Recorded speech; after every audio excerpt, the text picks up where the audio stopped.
नमस्कार, आप सभी का स्वागत है एक और नए एनालिसिस में। और आज के इस एनालिसिस में हम जिस स्टॉक के बारे में बात करने वाले हैं वो नेशनली ही नहीं बल्कि ग्लोबली 80 प्लस कंट्रीज में अपना प्रेजेंस रखती है। और वो कंपनी कैपिटल एप्रिसिएशन के साथ साथ as a dividend paying company भी रख सकते हैं। उसका पिछले 10 साल का ट्रैक रिकॉर्ड 26.5 का एवरेज है डिविडेंड पे आउट का। और company asset light model use करती है जो कि काफ़ी एक सेफ़र तरीका मानते हैं बहुत सारे आज के इस ज़माने में। तो टाइम वेस्ट नहीं करते, वीडियो शुरू करते हैं। आज के स्टॉक का नाम है हमारी शारदा क्रॉपकेम। बिजनेस ओवरव्यू की अगर हम बात करें तो कंपनी का मार्केट कैप 7,860 करोड़ के आसपास है जो कि इसे एक स्मॉल कैप बनाता है। इंडस्ट्री की अगर हम बात करें तो कंपनी का कारोबार एग्रोकेमिकल सेक्टर में है। और फैक्ट जैसा हम हर वीडियो में बताते हैं तो कंपनी की प्रेजेंस 80 प्लस कंट्रीज़ में है। कंपनी का एवरेज डिविडेंड पे आउट 26.5% है। और एक और बोनस फैक्ट जो मैंने स्टार्टिंग में ही बताया, company asset light model use करती है। एसेट लाइट मॉडल का अगर मतलब नहीं पता तो कंपनी इंटैंजिबल एसेट्स को ज़्यादा प्रेफर करती है over tangible assets. Intangible assets क्या होते हैं? वो एसेट्स जो हम टच एंड फील नहीं कर सकते। और टच एंड फील करने वाले एसेट्स आते हैं जैसे आपकी फैक्ट्री हो गई। तो इंटैंजिबल एसेट्स के अगर मैं एग्जांपल बताऊं तो रजिस्ट्रेशंस, पेटेंट्स, फॉर्मुलेशंस, ये सारी चीज़ें इंटैंजिबल में आती हैं और ये कंपनी इसको ज़्यादा प्रेफर करती है। हिस्ट्री की बात करें तो कंपनी 1987 में शुरू हुई थी। ये as a promoter couple company थी जहां हस्बैंड के qualification as a chemical engineer थे। उन्होंने अपने स्पाउस के साथ ये वेंचर शुरू करा। 1989 आते आते कंपनी ने अपनी सेकेंड प्रोप्राइटरशिप बिजनेस खोला जिसका नाम था बुबना इंटरप्राइजेस और ये डाइज और इंटरमीडिएरीज में कामकाज रखती थी। 1990s आते आते कंपनी ने अपना कारोबार बड़ा करा। अब कंपनी केमिकल्स और एग्रोकेमिकल रिलेटेड प्रोडक्ट्स में ज़्यादा फोकस रखा है। 2004 में कंपनी ने एक और नया वेंचर शुरू करा जिसका नाम था Sharda world wide export private limited और ये कंपनी ने 12 मार्च को शुरू करा।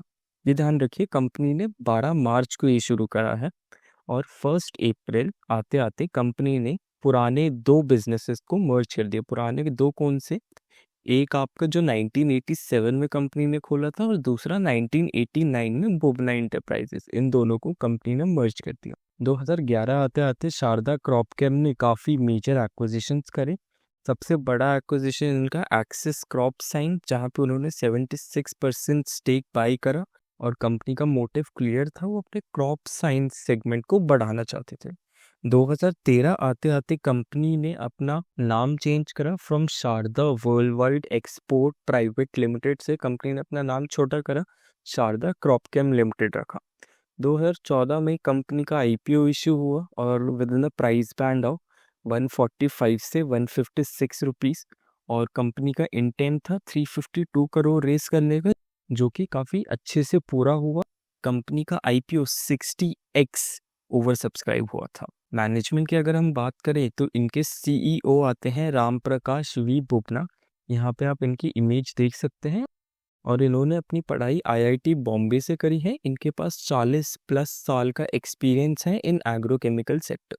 फिर आते हैं शैलेश ए मेहता। ये सीएफओ हैं, ये काफ़ी रिसेंट सीएफओ बने हैं। और ये overall financial reporting, capital allowances, ये सब देखते हैं। ये इनके प्रमोटर फैमिली का पार्ट है और इनके पास भी 25 से 30 ईयर्स ऑफ केमिकल सेक्टर का एक्सपोजर है।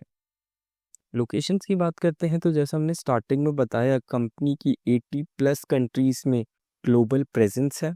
Company asset light model use करती है, ये मैंने स्टार्टिंग में ही बताया, टैंजिबल इंटैंजिबल। और अगर हम इंडिया की बात करें कि इंडिया स्पेसिफिक में कंपनी कहाँ कहाँ कारोबार रखती है तो हमने सर्च करा था, कोई पब्लिक डेटा अवेलेबल नहीं था। तो इसलिए हमें कंपनी के मैन्युफैक्चरिंग यूनिट्स की अवेलेबिलिटी कहाँ कहाँ है इंडिया में वो हमें पता नहीं लग पाई हमें। शेयर होल्डिंग पैटर्न की बात करते हैं तो प्रमोटर्स 74.8% होल्ड रखते हैं, FIIs 5.26% और DIIs 9.26% जो कि काफ़ी हैवी है। पब्लिक की अगर हम बात करें तो ये स्टॉक काफ़ी अच्छा इसलिए है क्योंकि इसमें पब्लिक का इंटरेस्ट काफ़ी कम है। इंटरेस्ट कम तो नहीं बोल सकते, मार्केट में इक्विटी फ्लोट ही नहीं है जो पब्लिक एक्वायर कर पाए। तो जब तक रिटेल के पास कम रहेगा कोई स्टॉक उतना उसमें वोलेटिलिटी कम रहेगी। ये कोई हार्ड एंड फास्ट रूल नहीं है, प्रमोटर्स भी करते हैं, बट रिटेल काफ़ी ज़्यादा न्यूज़ से बहुत आसानी से मैनिपुलेट कर सकते हैं। कोई रूमर फैला दिया तो पब्लिक काफ़ी आसानी से मैनिपुलेट हो सकती है, इसलिए कोशिश करते हैं जहाँ पे पब्लिक सबसे कम हो वो स्टॉक्स में ज़्यादा इन्वेस्ट करें। कंपनी की अगर हम बात करें तो कंपनी का कोई प्लेज नहीं है, कोई डाइल्यूशन नहीं हुआ है अभी भी प्रमोटर्स के द्वारा, और रीसेंट क्वार्टर्स में डीआईआईस ने अपना स्टेक बढ़ाया है, इसमें माइल्ड एक्यूमुलेशन कर रही है डीआईआईस, तो इसलिए ये रेडार में आया।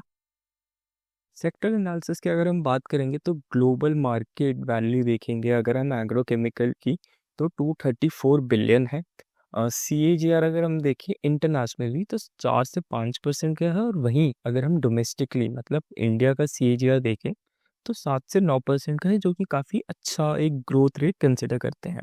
और अगर हम शारदा क्रॉपकेम के पर्सपेक्टिव से कुछ बातें बताऊं तो कंपनी लेटम अफ्रीका ऑस्ट्रेलिया और भी कई जगह हैं वहाँ पे कंपनी मेन एज ए की इम्पोर्टर काम करती है। कंपनी के पास 1000 से ज़्यादा पेंडिंग एप्लीकेशंस हैं जो कि एक टाइम पे अप्रूव हो गए हैं। रीसेंट ग्रोथ हम एक्सपेक्ट कर सकते हैं इंडिया में, क्योंकि एक्सपोजर बहुत कम है एग्रोकेमिकल का इन इंडिया, और रिसेंटली गवर्नमेंट काफ़ी सपोर्ट कर रही है, और along with the government farmers में भी काफ़ी अवेयरनेस बढ़ रही है, तो ये एज अ गुड साइन हम ले सकते हैं। फंडामेंटल्स में आते हैं तो फंडामेंटल्स में सबसे पहले पीई, अगर हम करेंट शारदा क्रॉपकम का पीई देखें तो 17 to 23x है, और अगर हम करेंट एवरेज देखें पूरे सेक्टर का पी तो 30 to 40 के आसपास है, और एवरेज पीई देखें इस सेक्टर का कि रहता कितने के आसपास है तो वो 25 से 35। तो इस तरह हम एक कंक्लूजन निकाल सकते हैं कि जो शारदा क्रॉपकेम है वो according to PE fairly valued है, जबकि जो एवरेज सेक्टर पीई है वो थोड़ा सा बिट ओवर वैल्यू है, बट मोर और लेस सेम है, ज़्यादा फर्क नहीं पड़ेगा। अब आते हैं पीईजी में। पीईजी अगर हम देखें तो आप -3 देख सकते हैं जो कि लास्ट 3 साल का है। तो -3 देख के बहुत लोग को लगेगा कि 1 से कम है तो ये प्रॉफिटेबल है, हम इसको बाई कर सकते हैं, बट ये एस्पेक्ट से अगर आप सोचेंगे तो आप गलत हो जाएंगे। क्योंकि ऐसा क्यों? तो पहली बात, कंपनी अंडर वैल्यू नहीं है, तो ये -3 क्यों दिख रहा है? क्योंकि कंपनी के अर्निंग्स अभी रिसेंट ईयर्स में डिक्लाइन हुए हैं, इसलिए -3 दिख रहा है। डिविडेंड्स की बात करें तो जैसा मैंने बताया company as a capital appreciation के साथ साथ as a dividend paying stock भी है। 27.5% का डिविडेंड होल्ड करती है company, average dividend. Intrinsic value की अगर हम बात करें तो हमने कैलकुलेट करा तो 650 से 700 के बीच में लाई करता है, मार्जिन ऐड कर दे तो 800।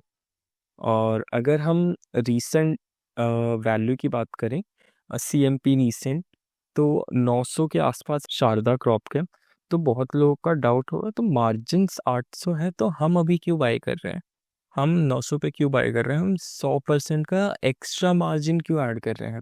क्योंकि DII का थोड़ा सा हमें सिग्नल मिल रहा है कि माइल्डली एक्यूमुलेट कर रहे हैं वो क्वार्टर ऑन क्वार्टर, तो इसलिए मुझे ये टाइम थोड़ा सही लग रहा है। PBT की बात करते हैं तो जैसा मैं बता रहा था पीईजी इतना कम क्यों हो गया -3? क्योंकि आप यहाँ देखिए 2023 के बाद 2024 कंपनी का प्रॉफिट कितनी तेजी से गिरा है, प्रॉफिट अर्निंग रेवेन्यूज कितनी तेजी से गिरे हैं, तो ये एक रीजन है कि आपने पीईजी को एज अ स्टीप डिक्लाइन देखा है।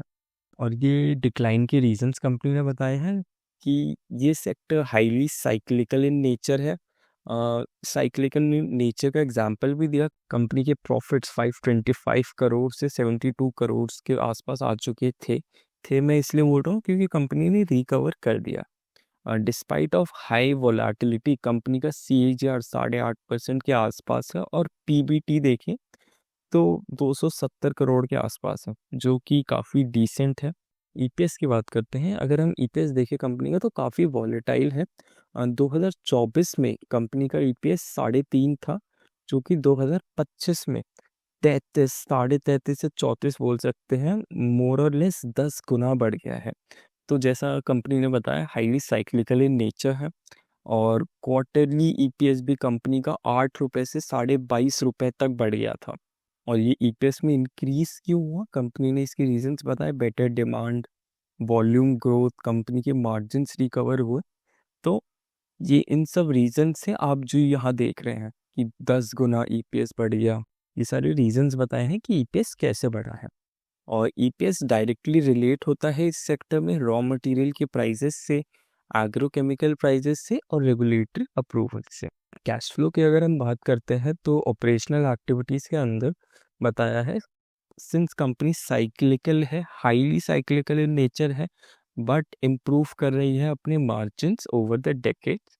कंपनी कंसिस्टेंटली पॉजिटिव कैश अपने पास होल्ड कर रही है अपने यहाँ माफ़ कीजिएगा, मैंने साल वाला वीक लिख दिया है, मुझे कमज़ोर वाला वीक लिखना चाहिए था, WEA की। तो अपने कमज़ोर सालों में भी कंपनी पॉजिटिव कैश मेंटेन कर रही है। इन्वेस्टिंग एक्टिविटी की बात करें तो जैसे मैंने स्टार्टिंग में बताया, कंपनी इंटैंजिबल एसेट्स पे ज़्यादा जोर डालती है और कंपनी अभी करेंटली काफ़ी इन्वेस्टमेंट्स कर रही है। और कंपनी की लेटेस्ट न्यूज़ जहाँ पे कंपनी केपेक्स का प्लान कर रही है, और केपेक्स का प्लान भी कंपनी एसेट लाइट मॉडल के थ्रू ही कर रही है। फाइनेंशियल एक्टिविटीज़ की बात करें तो ज़्यादा कुछ नहीं है, कंपनी के पास कोई डेट नहीं है। एट मैक्स जो कंपनी पे करती है वो है डिविडेंड्स और अपनी लीज लाइबिलिटीज़ उसे कंप्लीट करती है।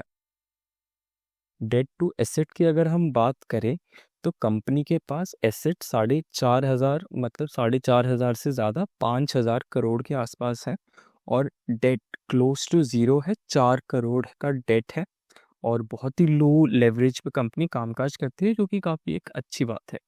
पीयर कंपैरिजन अगर हम देखें तो कंपनी अपने सेक्टर में हाईएस्ट प्रमोटर होल्डिंग रखती है। Company currently at its best CMP है। कंपनी का PEG is at right valuation. PEG जैसा मैंने बताया, अगर हम देखेंगे -3 है, बट अगर आपको उस एस्पेक्ट से देख रहे हैं कि -3 है, 1 से कम है तो अच्छा है, नहीं उस एस्पेक्ट से मत देखिए, क्योंकि नेगेटिव इसलिए आया है कि वो 2024 में उसकी अर्निंग काफ़ी कम हो गई थी। आगे बढ़ेंगे, कॉनकॉल की बात करते हैं तो रिसेंट कॉनकॉल में कंपनी का revenue Q on Q basis में -5.5% का दिखाया, और जबकि ईयर ऑन ईयर 20% का हाइक है। पीईटी अगर हम पैट देखें तो क्यू ऑन क्यू में 48.3% का सर्च डाउन है, जबकि ईयर ऑन ईयर 75% की ग्रोथ है। एबिडा भी देखेंगे तो एबिडा क्लोज टू निल है क्यू ऑन क्यू बेसिस में, वहीं ईयर ऑन ईयर 7% का सर्च है। तो इसमें आप एक चीज़ नोटिस करेंगे कि क्यू ऑन क्यू कंपनी नीचे है, but why on a longer term company growth stability पे ज़्यादा ध्यान रख रही है। क्रॉस मार्जिन्स कंपनी के इम्प्रूव हुए हैं ईयर ऑन ईयर बेसिस में, 27.5 से 35% के आसपास क्रॉस मार्जिन इम्प्रूव हुए हैं। और कंपनी ने वॉल्यूम ग्रोथ भी देखी है अपने एग्रोकेमिकल सेक्टर में, 36.5% का ईयर ऑन ईयर एग्रोकेमिकल में, और नॉन एग्रोकेमिकल सेक्टर में 11% के आसपास। कंपनी का पैट नियरली डबल हो चुका है कंपेयर टू Q2, और ईयर ऑन ईयर देखें तो 75%, जो हम यहाँ टेबल में भी जिसकी बात कर रहे हैं। हायर मार्जिन, और ये क्यों हुआ है, क्योंकि higher margin, stable operating cost, और कंपनी का Q1 का पैट अगर हम देखें तो 212% से ज़्यादा इंक्रीज हुआ है, 212% गुना इंक्रीज हुआ है, माफ़ कीजिएगा, ईयर ऑन ईयर कंपैरिजन में। और ये क्यों हो पाया है, इतना टॉप ऑफ द लाइन कैसे इम्प्रूव हो पाया है, because of its cost control, steady demand और इन्हांस ऑपरेशनल एफिशिएंसीज, ऐसा कंपनीज ने बताया है। कंपनी की लोकेशन वाइज भी ग्रोथ हुई है। लेटम मतलब लैटिन अमेरिकन कंट्रीज में 69% का ईयर ऑन ईयर ग्रोथ देखा है। नाफ्टा इसको भी आप सदर्न अमेरिका समझ सकते हैं, वहाँ भी 21% का ईयर ऑन ईयर ग्रोथ देख रही है कंपनी। यूरोप में भी 15% का ग्रोथ देख रही है कंपनी। तो इसी के साथ हमारी शारदा क्रॉप केम की वीडियो यहीं ख़त्म होती है। वीडियो ख़त्म होने से पहले मैं आपको एक और बार बताना चाहूँगा, मार्केट में कोई भी निवेश करने से पहले अपने वित्तीय सलाहकार की राय ज़रूर लीजिए। And thank you.